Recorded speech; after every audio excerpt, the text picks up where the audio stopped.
So I just want to wrap up this video. My back hurts. One sec.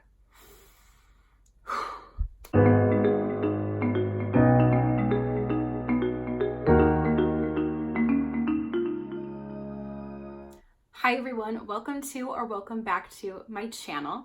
So this is the last Friday of the month, which means I will be reviewing the book I read for the month of January. So if you saw my first book video, I was letting you know that reading is kind of difficult for me. I've always been a really slow reader. I've always struggled with reading, but I really wanted to push myself this year to read at least one book a month. So the first book I started with was Over the Top: A Raw Journey to Self-Love by Jonathan Van Ness. So here's the book right here in all of its beautiful glory. Okay, so let's talk about this fantastic book.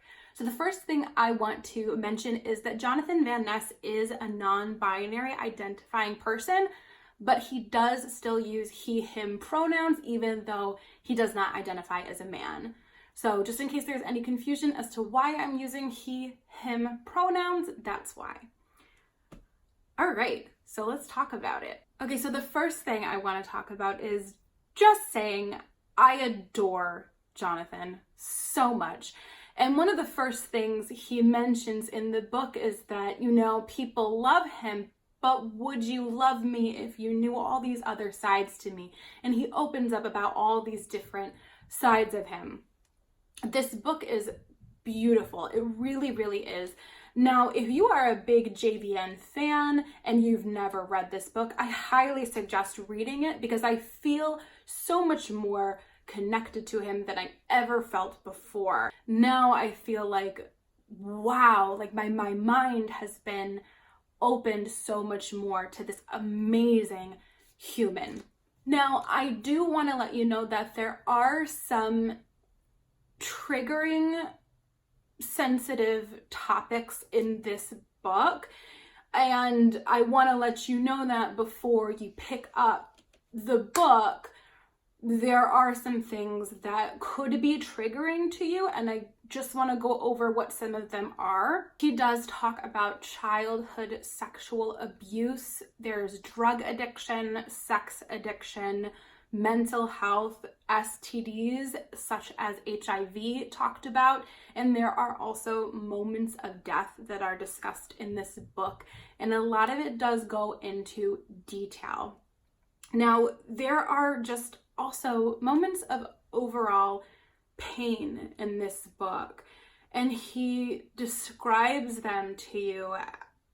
I felt like I was feeling that pain with him, and it's very hard to read that, especially when you're looking at someone and you care about them so much. And maybe that might sound silly, saying that I care about this person, even though I don't personally know him. I still feel like I do. So to read all of these traumatizing things that Jonathan has been through, it broke my heart, honestly. There are moments of pain in this book, but there are moments of beauty as well. And he really does put that into perspective. One of the most beautiful things of this book is the title itself, Raw Journey to Self-Love.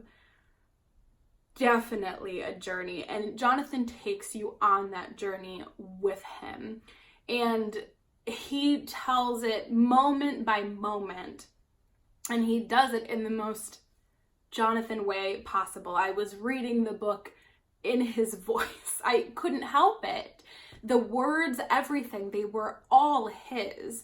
And so you can't help but read it in his voice. I laughed, I cried, there were moments of shock. There are so many things that I would have never expected from this person, but now that I know all of these things about him, I feel like I know this human even better than I did before. And I think knowing these horrible things that have happened to him and knowing his past and knowing the person he became from it, it's truly a beautiful story.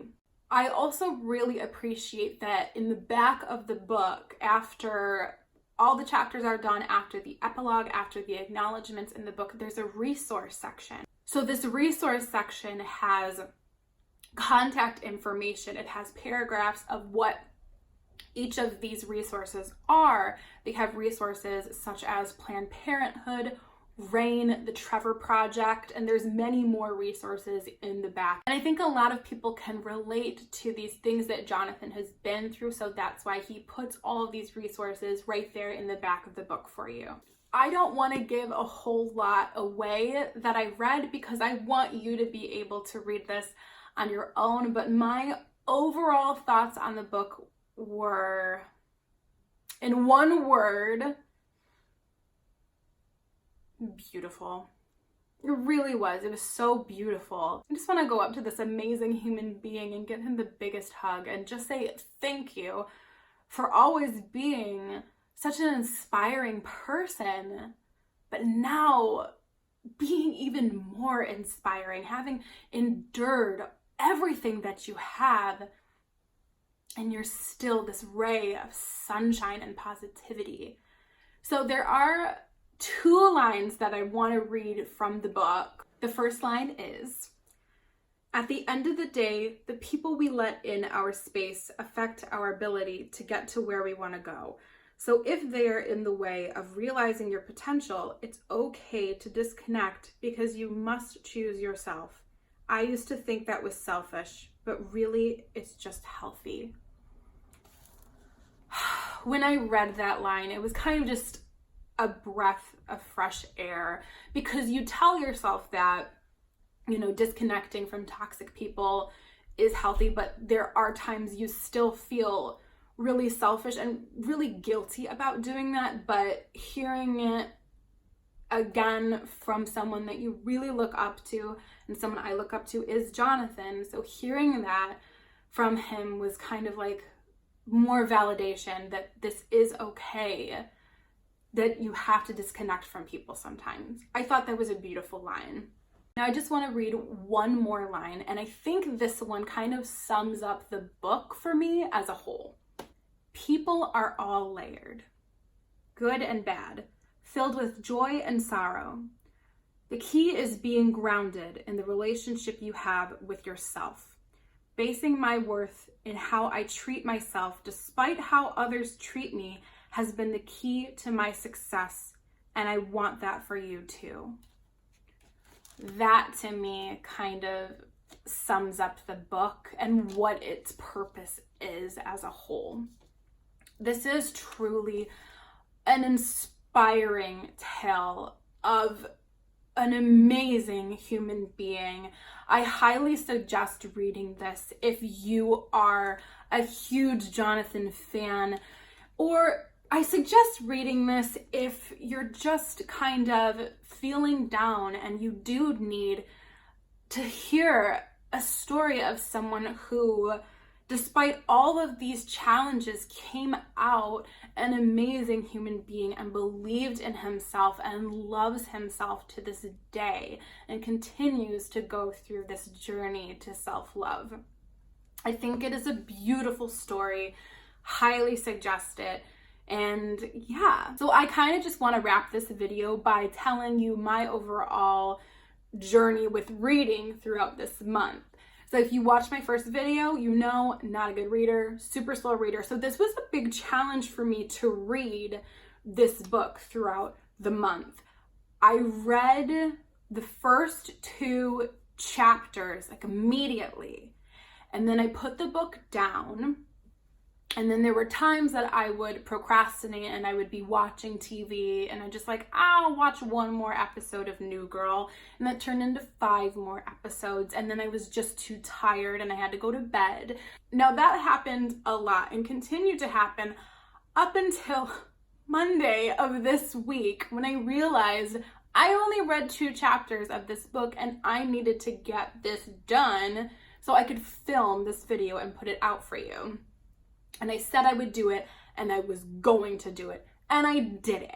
Now, this is not how I want to read every single book for this year. I don't want to procrastinate and then have to read it all in the span of just a couple days.